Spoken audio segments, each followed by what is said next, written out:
All right. So, hey, what's up, everyone? What's up, podcasters? This is my podcaster, Mike. What's up, bootstrappers? When I work at home, I do use my Gunner lenses. These things have saved my eyes. So, but anyway, I wanted to share this quick little tip with you all. So, one of my homeboys up in Oroville, Nate Cruz, asked the question, hey, what's the difference between seller-financed transactions and lease options? Well, the truth of the matter is they're both seller-financed transactions. But I will go into a little bit more detail on the differences between them, but the seller is agreeing to finance a property for a number, for some kind of term. So I'm going to go ahead and share that with you. So seller finance, typically when I talk about seller finance transactions, I'm going to talk to you from both the buy side and also the sell side. So let's go about from the buy side. So when I buy properties myself, I'm buying properties subject to. That's my ideal way to buy a property. And subject to basically is that the property is being deeded over to me and I'm taking over the payments on that debt. It's called the subject to that existing debt. That's what it's called. So when I buy subject to. There's another way that you can buy. It's called a contract for deed. And basically, it's a contract that says I can get the deed once I satisfy the terms of the contract, which basically means that I have to make a number of payments over time, and then once those payments are satisfied, I then will get the deed. So it's I prefer to have the deed up front, which is subject to. Next is order and priority. I'm going to go ahead and I'm going to get what's called a contract for deed. The third way is a lease option that you're technically not buying the property. What you're doing is you're leasing the property with the option to purchase it at a future date at a price that's already confirmed or already agreed upon. So that's what those are the three ways that you can acquire a property. But let's say you already own the property. So let's talk about selling the property. So you can sell the property. I would not advise you to sell the property subject to if you're keeping this as a long-term investment, because once you transfer the deed, the title, you lose control. So if that person defaults and it's your mortgage, your credit's getting jacked up. You're going to have to foreclose on that puppy in order to get it back. So anytime I sell a property, I'm going to try to sell it either on a contract for deed. So it's just a contract for the guy between me and the family or whoever's moving into it. I'm going to collect the down payment. They're going to make monthly payments. And if they don't make those payments, then guess what? It's a breach of contract. I don't have to foreclose on them, and I just kick them out, evict them, and start over. And then of course I will sell also on a lease with an option to purchase. So the difference really is when it comes down to what we would term equitable title. The person who actually has put a down payment, not an option payment, but a down payment. So either on a subject to purchase, I buy property subject to, I put down payments on a contract for deed. If I have purchased properties on a contract for deed and I have put a down payment, or when I sell properties on a contract for deed, I receive the down payment. And what happens is that is considered equitable title, and that person can has a claim to that property. They also can get insurance in their name on a contract for deed. You can go ahead and get taxes in your name, because for all intents and purposes, all the contract for deed really is a installment sales contract. And an installment sales contract per the IRS is a sell. It's a bona fide sell. So that person, I have properties where I am the deed holder. I have someone that is a contract for deed. They have that contract. They have also filed that contract with the county recorder so that they can get the taxes in their name, and they also have homeowners insurance. And so we did that because the escrow payments, the monthly taxes and insurance, were included in the mortgage payment, and the mortgage company says, this person here does not live in the house, or no, it wasn't the mortgage company, it was the county recorder. This is in South Carolina, and our taxes before this happened were like $820 a month, and it jumped to like literally almost $3,000 a month in taxes. It was unbelievable. So we immediately had to get that homeowner's exemption back on track with the county recorder's office, and the only way to do that, because I own multiple properties and I had my homeowner's exemption on another property, was to give the contract for deed owner the right to go ahead and or the green light to go ahead and record that. A memorandum of contract is what it was called. They recorded the memorandum of contract, and it just went ahead and now recognize them as the legal owners or the registered owners of the property. Even though I am the deed holder, they're the registered owners of that property, and the taxes are in their name. So you have a lot of leeway and flexibility when it comes to tax write-offs and things like that when you actually have the contract for deed. It's just like when you're buying a car. You don't have enough money to buy it outright, so you get a loan from the bank, and you're going to continue to make monthly payments until that final payment, and then the bank's going to mail you that pink slip. Same principle with the contract for deed. So going back to a lease option, if they just put money down and they're leasing that property, it's still a lease, man. They don't have any claim to that property. They can't get homeowners insurance in their name because homeowners means they own it, and they don't own it. And they clearly the taxes can't be in your name. So we've had this issue on a couple of properties where they were doing a lease with an option to purchase, and the HOA was sending the bill to the owner of record, and which would happen to be a partner of mine. And he's like, look, don't send this bill my way. They're like, look, until the deed transfers, it's going to be coming your way. Same thing goes with water companies in most districts. You know, most water districts are going to say, nope, you know what, until the deed transfers, this is your responsibility, so we're going to be sending you the bill. You're responsible for paying that bill.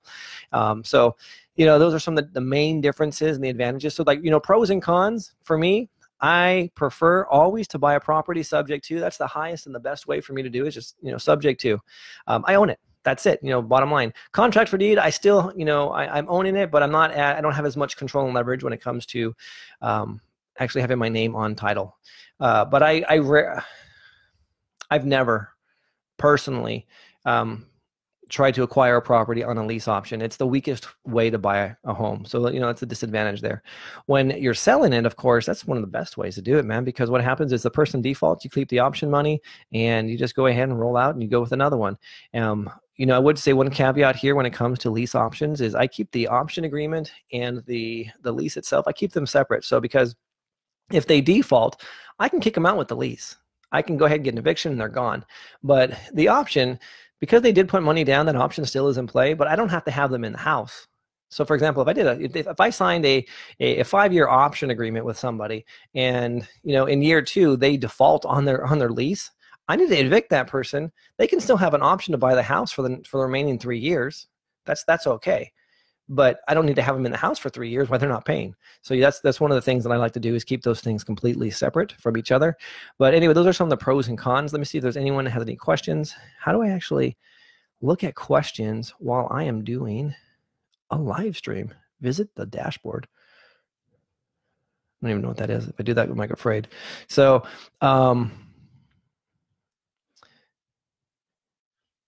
yeah, I don't know if there's any questions or not because I've never done a live stream off my computer this way, and I don't see any questions, so that means you guys are all stunned with my knowledge and expertise, and that's all right.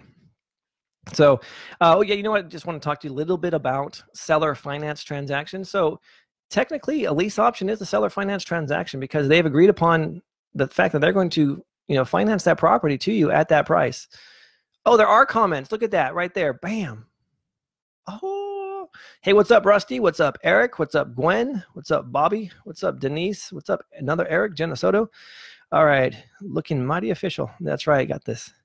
You know what, man? It's really simple to look official. All you got to do is like throw up a camera and like a fake little microphone. I got a couple of microphones over here if you guys want some.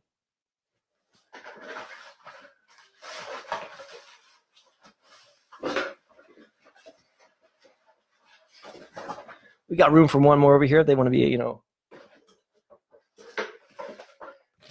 come into the party and look official with us. We got this microphone right here, and we got this little like spit guard so you can like, you know, cover the microphone up. So be like, hey man, what's going on? This is Ryan Nickel today. Oh, hey, it was my guest over here too. So anyway, yeah, if you guys want to come over and look official, you're more than welcome to anytime. All right, enough horseplay. What else we got? Any comments? No, all right, that's it. So cool, man.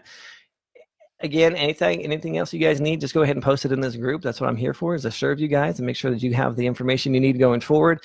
And we're working on completing the I want to call it I don't know if I want to call it the foundations or the you know, basically the for lack of a better term, we're going to call it foundations right now. The Bootstrapper's foundation to getting your first deal. So we're going to be putting together here basically all of the content for that deal, for that training towards the end of the month here. Is my goal is to launch that thing, is to get that going. And then we're going to do a challenge. We're going to do a 9-day challenge. We're going to see who can go out there with this information and go out and get a deal, because you'll see on the content that I give you that the very same day I went out there, I was able to get a deal under contract. So it's really that simple. You can't be like, well, sure, Ryan, you've been doing this for such a long time, so of course you're going to be able to get deals under contract. You know what, guys? It is really that simple, that once you see how simple it is, that you don't have any excuses. You can't say, yeah, Ryan can do that, but because anyone can do that. So all right, no comments. We're totally cool, man. So I'm going to go ahead, and I got, actually it's good timing too, because I got to meet with the guy here in about 8 minutes.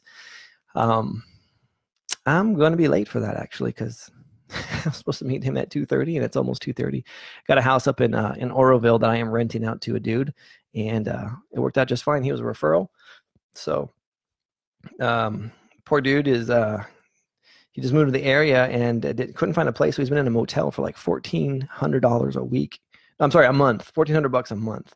And he's in a real rough area, and he has 2 young kids. And I just happened to have today a house that came available because the lady got pregnant, and unfortunately, her father-in-law passed away about a month ago, and they've been cleaning the house out and getting it ready for them to move in. And she's like, works out for us perfectly. I hope you're not mad at us for moving out, because it was just regular old rental anyway. And I said, you know what, actually, this is a blessing, because this poor dude has been here with his wife or his 2 kids. I don't think he's married. And he was a referral from a real estate agent. She's like, hey, Ryan, I know you do a lot of this stuff. Can you help this guy out? And, you know, as God would have it, this poor guy, we talked about a week ago. I didn't have anything, and here we are today with a house for him. So he's so grateful. And so I'm going to go meet with him, give him the keys. He has a great job. He works for the city, and yeah, couldn't be happier. So, all right, guys, just remember, you're one deal away from changing your entire financial future. It's all it takes is just one deal, and you can do it. And I'm here to support you, and so is the rest of the members in this group. You have some awesome people in this group that are doing a hell of a lot better job than I am, and they can also answer a lot of your questions as well. All right, I'll see y'all later. I got a jam. Talk to you soon.